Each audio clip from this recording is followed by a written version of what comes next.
Is it true that Christianity reached Africa before Europe? It is true. Well, remember, let me modify my answer.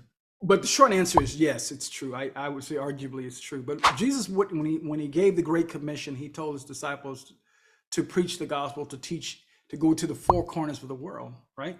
And what we typically hear about is how the gospel went to Europe, but the gospel went to Asia too. Christianity was established in India by the year 200 AD. You don't even hear anything about the Indian church. But yes, so we know that the Ethiopian eunuch came down went back to his home, one that is discussed in Acts chapter 8.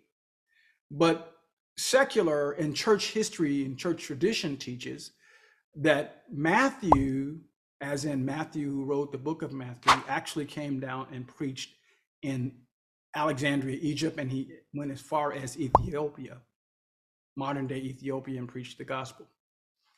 We also know that there was a kingdom called Aksum, AXUM or AKSUM, is spelled both ways, that was the first empire.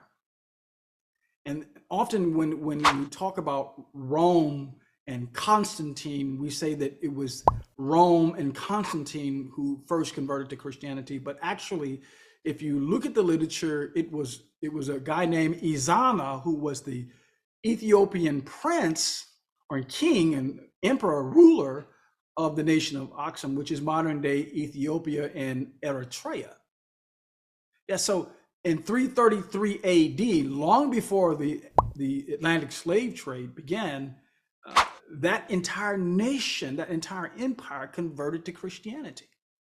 Even so much so that their coins that used to have the crescent, which was a sign of their pagan religion, that symbol was removed from their coins. They had coins back then in 333 AD. It was a quite advanced civilization. You probably never heard of it. It was a Christian nation or a Christian empire that existed for 1,000 years. Aksum, they took the sign of the crescent off their coins and they put the sign of the cross.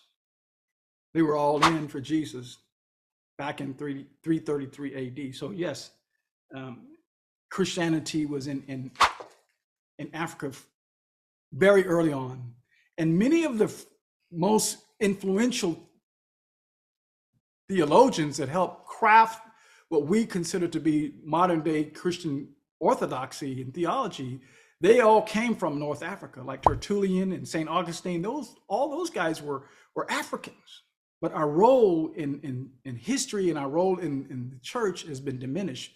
But one of the purposes of this class is to recapture that, to reawaken this awareness, or to create for the first time this awareness so that we can share that.